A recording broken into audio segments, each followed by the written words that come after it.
Are Locked On Spartans, your daily podcast on the Michigan State Spartans, part of the Locked On Podcast Network, your team every day.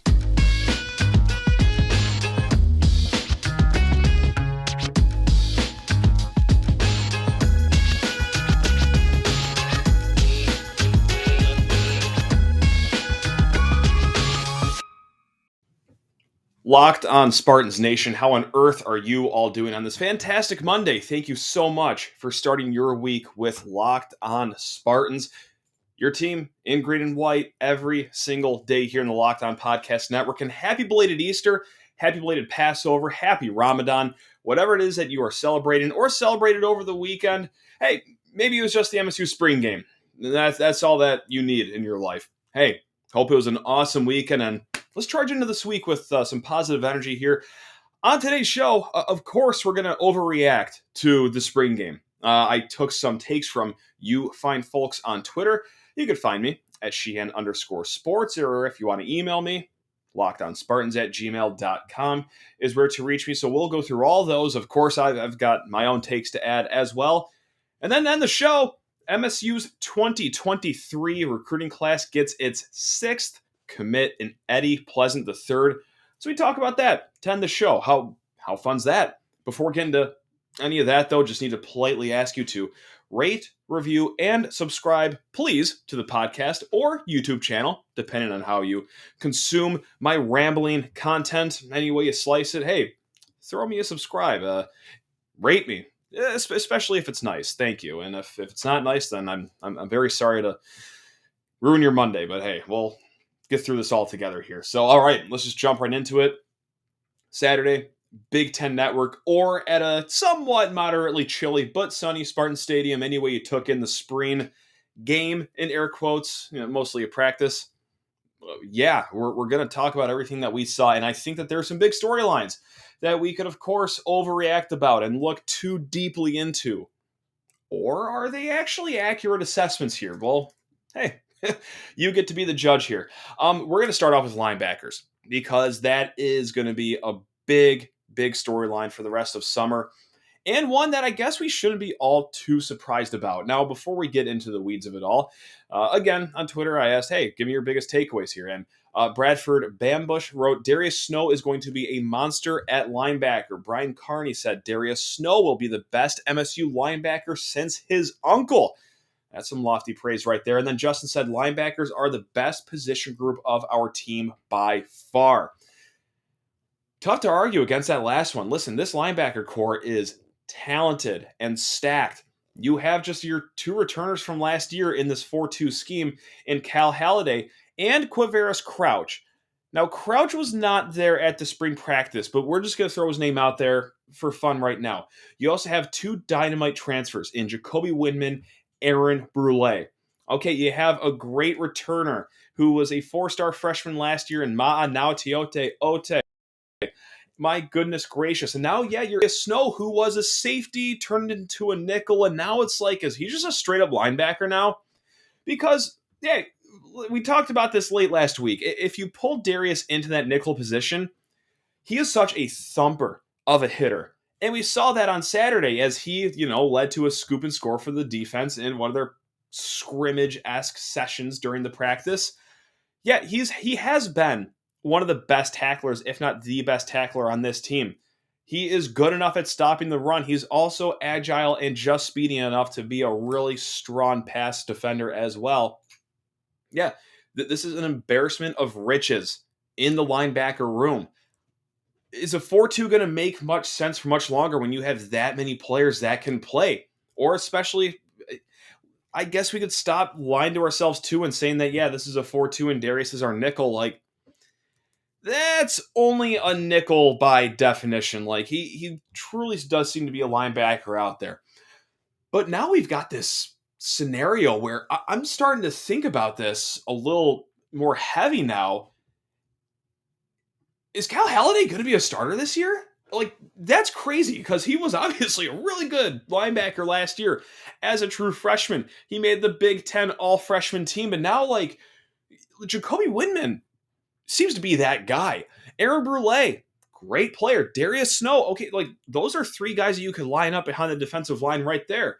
Or will it be like Cal Halliday, Jacoby Windman, Aaron Brule, and then find somewhere else for Darius Snow to go on the field, whether he takes one of those safety positions, but those seem to be locked up by Xavier Henderson and Angelo Gross. Or is it going to be like Jacoby Windman, Cal Halliday, Darius Snow? There's so many combinations of linebacker that you could throw out that's going to be just very interesting to see how that unrolls. But yeah, if you had me guess, what is it going to be opening night against Western Michigan, that Friday night game? My guess would be that Jacoby Windman, Aaron Brule, and Darius Snow, which is crazy because that leaves Cal Halliday out of the mix. Now, of course, he will be getting his fair share of runs should he be coming off the bench, just like, Maanaotiote Ote, and I'm sorry if I'm still butchering that name, but I think I'm on like the 2-yard line of pronouncing his name correctly. But that's another guy that's going to be getting a lot of run this year. It's just crazy that this linebacker crew is as talented as they are, and yet it bodes well for the front seven. And this funnels into another really good take that I loved. This is from Joy Flyer. And listen, I asked for hot takes, overreactions, but I think that this is an actually measured one and one that we could debate here a little further. It's that MSU will have a better defense than offense. Yeah, after the spring game on Saturday, I have a hard time arguing against it. Now, the argument for the offense you can make is that, okay, linebacker is the best position group. Right behind them, though, might be that wide receiver core. And that was without Montori Foster on Saturday. He's hurt, out with a leg injury. Okay, how about true freshman Jeremy Bernard? Looking fantastic. Christian Fitzpatrick looked pretty good. Oh, yeah, that's right. Keon Coleman, he's there as well. Don't forget my guy, Trey Mosley. And, excuse me, Jaden Reed. That's right. This guy up here, hanging on my wall up here, if you're watching on YouTube, if I could point properly to the picture. Yeah, that's a pretty solid core as well. However, running back, still somewhat of a question mark. Quarterback, okay, yeah, you're good there. That offensive line, though, we'll get more into that in the second segment, but that could be an issue here. The defense is fine, though. The front looks good. Chris Bogle, I need to know how to pronounce his name because I've been saying Bogle forever, but on Big Ten Network they kept saying Bogle. Looks like a specimen out there. Jeff Petrowski, who was wearing, I believe, Noah Harvey's number from last year. I could be wrong on that. Someone double check that for me. Still looked great out there. The guys in the middle looking good. Now, if, of course, all comes down to that secondary. And Amir Speed is a guy that looks as advertised as big, long, speedy, to make a direct pun off his last name. But can one guy really be the hero for the whole cornerback room? I don't know, but I do know that the coaching staff is also very high on Ronald Williams, how he's been growing from the start of last year, where it was still a little bit chippy, work in progress, if you will. And then until he got injured late in the year, progress was made. And now that progress seems to be going on in practice. And this is also something that Scotty Hazelton brought up last week late last week during practice. You get what I'm saying. That this is a cornerback room that is actually here this spring. Like last year, they were missing 3 of their top guys going into the summer because, the transfers, they were late getting here. They couldn't add themselves until summer. And now you got the full room, which is good. It's exciting. You can work on technique and scheme. Like, will it fix everything? Okay, to be determined. I mean, I don't think that they necessarily have earned the benefit of the doubt completely on defense, but I'm willing to listen. And I was willing to watch. And listen, it looks okay. One time for Chuck Kimbrough, by the way, getting a pick 6 in one of the 7-on-7 sessions as well. So, yeah, I'm really high in this defense right now. It starts at the linebackers. Of course, it's right there on the front as well. And listen, you got the experience, Angelo Gross, Xavier Henderson at safety. Cornerbacks, okay. It's there for you. You got the full spring. Can't use that as an excuse. You got Amir Speed. Okay, he's looking pretty solid. Ronald Williams, you're growing. Anyone else too? Chuck Brantley, I know he was wearing the non-contact jersey, but he's got full off season. I'm feeling better about the defense than I am the offense. But overall, I'm feeling okay about both. I'm feeling pretty good, if I could say about both. Now, we're going to get into a lot more takes. We're not done spewing takes off just yet from the spring game. I just got to talk to you fine folks about Built Bar. That's right, guys, Built Bar. You've heard us talk about the world's best protein bar for quite some time, and for 3 reasons. 1, they treat your taste buds so well. So as well as Mel Tucker and staff treats their recruits. Built Bar just hits your taste buds right. It's soft, it's chewy, it's covered in 100% real chocolate, and it tastes like what's actually on the wrapper when you bite into it. Number 2, they treat your body well. Most Built Bars contain about 130 calories, 4 grams of net carbs, just 4 grams of sugar, but a whopping 17 grams of protein. They get you fired up and energized to take on whatever it is.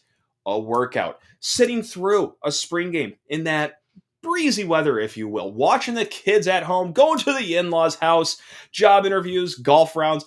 Built Bar takes care of it all. And the third reason that we absolutely love Built Bar is that because they save you money. That's right. This promo code down here, I'll point the other way because that's the right way to point. Built.com. Smash in that promo code LOCKED15. And that's going to get you 15% off your order.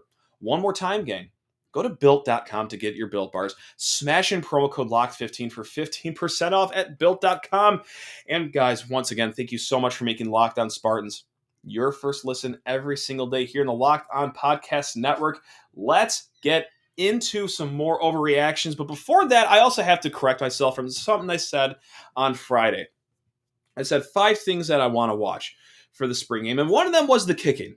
Because, listen, Matt Coughlin's gone. I want to see how Steven Rusnak, Jack Stone are going to be doing.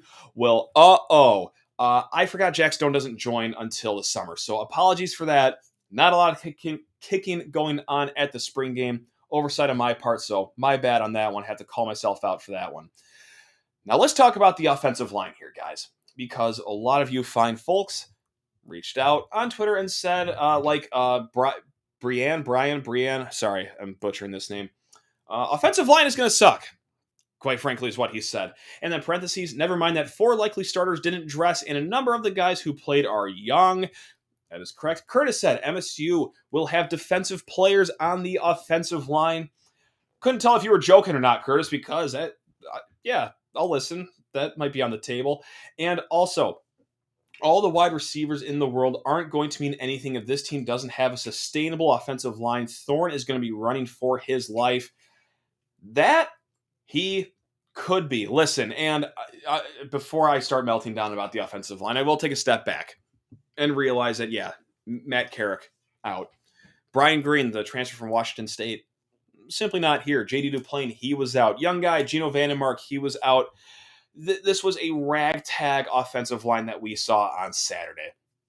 And also, you also saw true freshman Jack Nickel get a good amount of run at tight end. And he was also matched up against, Chris Boggle. Okay. Hey, true freshman, that's an early enrollee.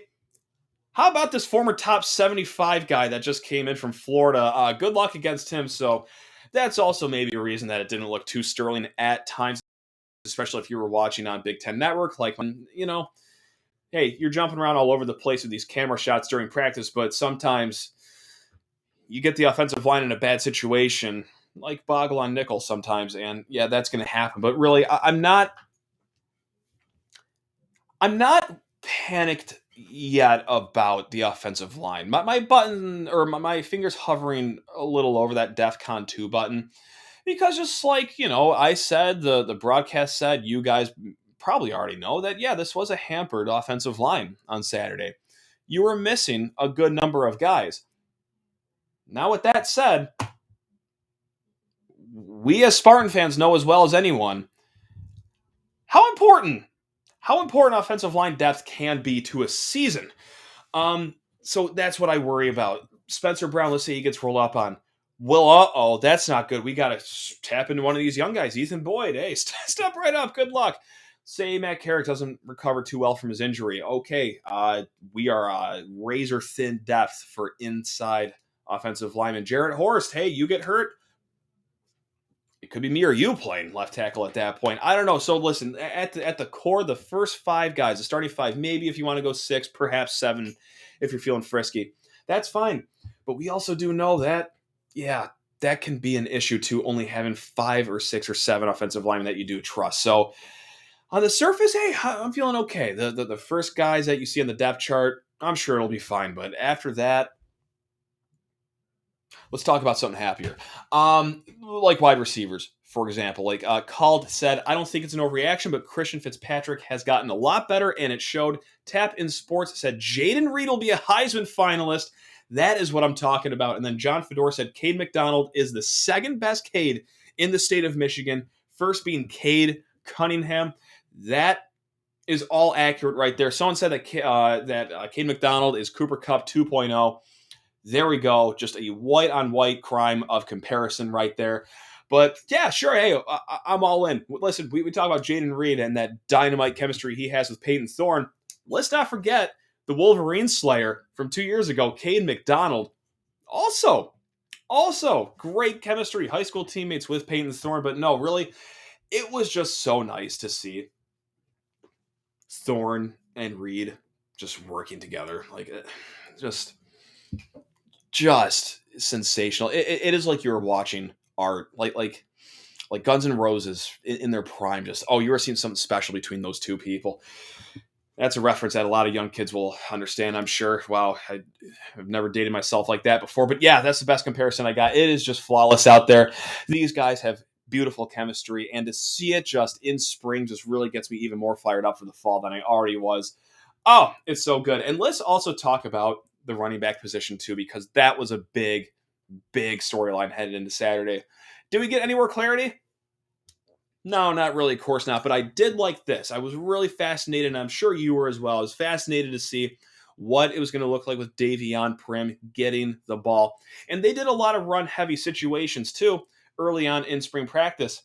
And I beat my rewind button on my remote into the ground just going back and watching these plays. I was really impressed with Davion Prim's vision, because there were some times where, listen, the hole wasn't necessarily there, so he would bounce it outside, cut it out, or it was a small hole, but hey, he got there just in the nick of time. And I do like Davion Prim's vision that he does have. Jalen Berger had a few nice moments as well, and this is something that Mel Tucker talked about at the end of practice as well, is that don't be surprised to see some more people in the transfer portal coming up this week, because that's just the fact of the matter.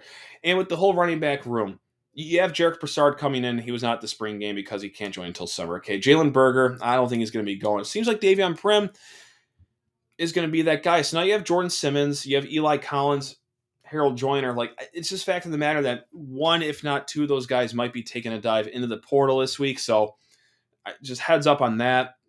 No one should be freaking out if guys go to the portal, because after 15 spring practices, guys know where they are in the pecking order, right? I know we only saw a quick glimpse of it on Saturday, but these kids aren't stupid. They know where they stand in the depth chart and everything like that. So we're going to see not a mass exodus, but we're going to be seeing some guys go into the portal. And I think running back is going to be one of those positions. Unless one of these guys want to convert to play backup left tackle, by all means, go for it. Another big chatter topic this weekend was attendance, right? Mel Tucker talked about how he wanted to see, packed Spartan Stadium, all that good stuff. And listen, I thought the attendance was fine, for Saturday. And I know that this is a thing that a lot of people want to talk about, so we'll talk about it right here. Like John C. says, poor attendance will hurt this program. MSU Spartan _1 said, spring games are boring as hell, and fan bases that fill the entire stadium are psychopaths. That is 100% correct. And he also says this, which is, I hitch my wagon onto this as well. He says, disclaimer, I will still always watch every minute of every MSU spring game for the rest of my life. Likewise, yeah, I get home from Easter festivities on Saturday night, and what do? Like the true party animal I am, I watch a spring practice. So yeah, it's a sickness that we're all in here for. And then last but not least, Turner said, tough to recruit when it's that cold. Let's talk about the spring game attendance here. You've probably already picked up by now. I was not there. I did not attend. I'm so sorry. Hopefully my fan card doesn't get taken away here. I like to think that some of the road games I went to last year is enough to preserve that, or all the home games that I went to in that 2018-2019 season helps me keep my fan card. Though, it's a tough sell right? It's Easter weekend. If you're like me, you probably had some festivities to go to there. A little on the chillier side. Also, there are some things that maybe on Michigan State's end they could do to help make this more desirable for fans. I don't know how much later you could schedule it in the year, but maybe look into that. I know that it's a wonky spring. It's been a little chillier than we'd like it to be, but also allow tailgating. Like, listen, I'm not going to go out and say that every Spartan fan's a functioning alcoholic here, but let's not kid ourselves. Like, having a few pops before watching the boys throw the pigskin around, especially if it's just like a practice, that doesn't hurt. Open the lots, have the open container policy rolling, baby. And also, it's just tough to bring kids into the game. This would be a really cool event for like, little tykes. And I know that I'm going on a selfish rant right now. You can see it over my shoulder. He's a little bigger right now, but yeah, it's tough to bring a little tyke in the game with the whole no bag policy, all that fun stuff. But I get it, it's security. But hey, at the end of the day, that's the end of my rant of just saying, here's how you can maybe get more people through the door. It wasn't a terrible turnout. It was a fine turnout. And also, well, okay, it's not like these kids were going to Ohio State and Michigan State. Those were on the same games, or those games were on the same day.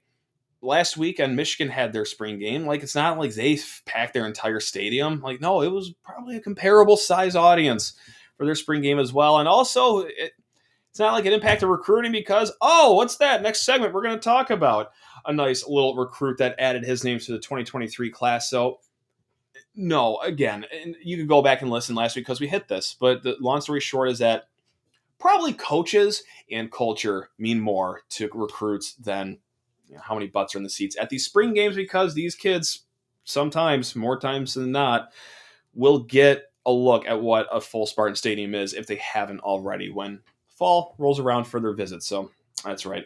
Just got a few more takes to get off next segment, and then we'll talk, of course, about Eddie Pleasant III committing to Michigan State. But I just got to talk to you fine folks about BetOnline.net. Woo! Best time of the year. NBA playoffs starting, NHL playoffs starting. Baseball is rolling. Tigers did not lose on Sunday, so woohoo, look at us go. Golf season is hitting its full stride. If you want some terrible golf bets, ask me. If you want the best website in the world to place your bets on, that's betonline.net. They got you taken care of over there because it's in their name, betonline.net. They do it all right. And it's your number one source for all your betting stats and sports info. Find all the best and latest developments, league reviews, news, including this year's basketball playoffs and start of Major League Baseball season. BetOnline is your continued source for all your sports wagering information from live betting, playoffs, esports, and more. So head to the website today. Use your mobile device. Learn more about the trends and action at BetOnline where the game starts. And let's start segment 3 with just a few more takes. One, just 4 things I just jotted down. One, I think Noah Kim's tattoos look sick. I think a backup quarterback should always have a tattoo sleeve. Like, if my guy goes down, like, I want a guy that looks like he has an edge to him. Now, with that said, on a more real note, I think it's fascinating to see how this is going to shake out at backup quarterback, too. Graham Couch put it best for the Lansing State Journal in his column. He essentially said, and I'm just paraphrasing here, that right now, let's say that Michigan State has and Peyton Thornton goes down. Noah Kim's probably that guy stepping into the backup role, but I think once we get into fall and really start rolling here, Caden Hauser might be that guy. He already seems to have the build. He was as big, if not maybe even a little bigger than any of the other quarterbacks standing around him. Got some good zip on the ball. And also, hey, Peyton Thornton to Jaden Reed, you like that chemistry? Caden Hauser to Jeremy Bernard, let's go. That's some chemistry built in right there. So Caden Hauser undoubtedly has a higher upside. It's just how fast can he climb up that upside ladder to pass Noah Kim? So that's another takeaway that we could, of course, have. I also wonder if soft shell helmets will ever make its way into football, like permanently, even outside of practice, like in actual games. Now, of course, that's a lot of hills to climb up.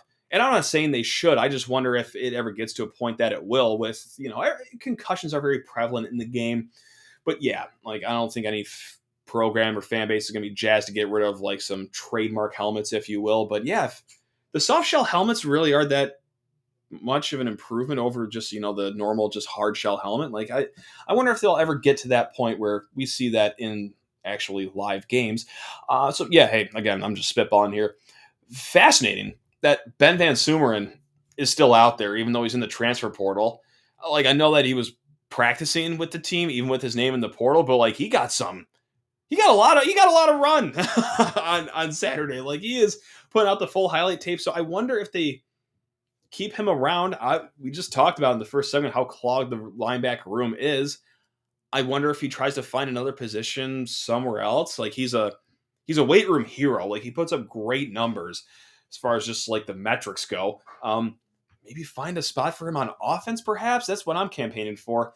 And also, last but not least, love seeing all the passing out of the backfield. And I understand that some of it happened during, the run heavy portion of practice. And of course, you're going to pass out of the backfield during the running backs portion. But that's a wrinkle I'd like to see in Michigan State's offense this year. Was not in the offense last year, quite frankly, because it didn't have to be. Because when you have Kenneth Walker III, you just have to hand him the ball for him to make magic. But yeah, with the new the new running back room, passing out of the backfield, I think, can have a bigger presence in this offense. Now, let's talk about the first commit to come out of this awesome weekend for Michigan State.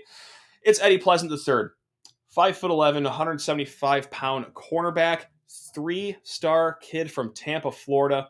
He is just outside the number 700. He's just outside the top 700 kids in the country, ranked at 701.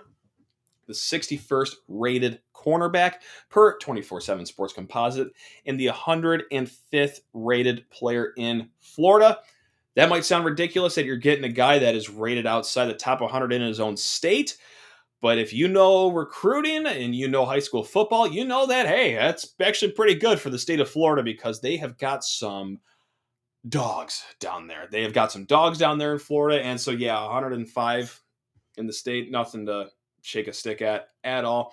I know that Michigan State and the staff actually had Eddie Pleasant very high on their boards, higher than some 4-stars that you might see on 24/7 Sports. So yeah, this is a guy that it's not like a Plan B recruit or a Plan C recruit. Like, no, this was a Plan A recruit for the staff, and it's their first cornerback of the class. The 2023 class's 6th commit, as he picked Michigan State over schools like Penn State, Florida State, Iowa, Tennessee, Cincinnati, just to name the top schools who Michigan State was also competing against as far as offers went. And now with that, Michigan State is now 14th overall in the country per 24/7 Sports for the 2023 class. They are rated right now as the number 4 class in the Big Ten, but if you want to shift some numbers around and have a pretty good look at it, for the average player rating, Michigan State is 3rd in the conference, just behind Ohio State and Penn State. The only reason that Iowa is rated 3rd and not 4th like Michigan State is that Iowa has 7 commits right now. They're all 3-stars, but Michigan State, 6 commits, 3 4-stars, 3 3-stars. And that might change pretty soon here because Justin Thind of 24/7 Sports, along with his colleague Corey Robinson, put a crystal ball in. Oh, yeah. That's right, for Elliott Washington, who's committed to Alabama right now. Little school down south called Alabama. Don't know if you ever heard of them.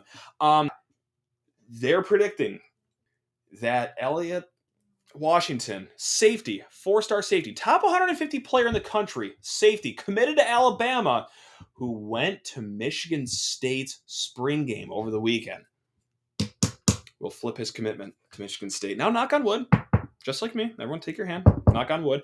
And also, Etta, he is also a top 150 player in the country. He is a 4-star defensive end.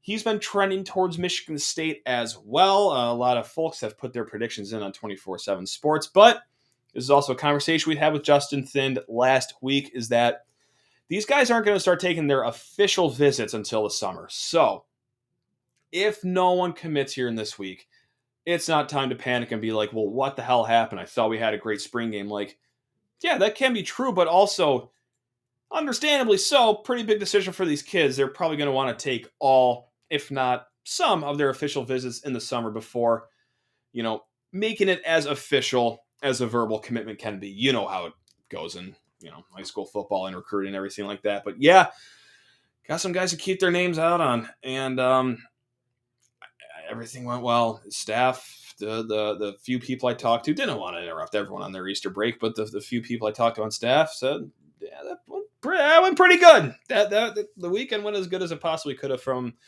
a recruiting standpoint. Now you just got to sit back and wait to see if it all comes to fruition. So, but hey, until then, keep it locked in to Locked On Spartans. Anyone commits, if any wind of anyone committing comes our way, yeah, well, we're gonna talk. We're gonna talk about it. We've also got a week of shows. If you have any mailbag questions, hit me up. LockedOnSpartans@gmail.com. Got a great question we're gonna get to tomorrow. Someone wants me to name a GOAT that they are gonna get. I've never felt more pressure in my entire life about anything ever. Like I can't think of anything that's even a close second to this. So we got that. We're also going to get into a lot of other fun stuff, your mailbag questions. If you guys have segment ideas, hey, it's the off season. I'm all ears. Let's have some fun. Let's get nuts. LockedOnSpartans@gmail.com. Thank you so much for starting your week with Locked On Spartans. You guys are all the best. Love every single one of you. Now go make your second listen. Locked On NFL Draft. It's coming eventually. I promise you. Ryan Tracy, former NFL cornerback Eric Crocker bring the NFL draft to life every day, whenever the NFL draft may be. I'm sure it's going to happen. They bring you insight and analysis on college football prospects and NFL front offices. It's free and available where you find folks get your podcast. Go Green. You guys are all the best.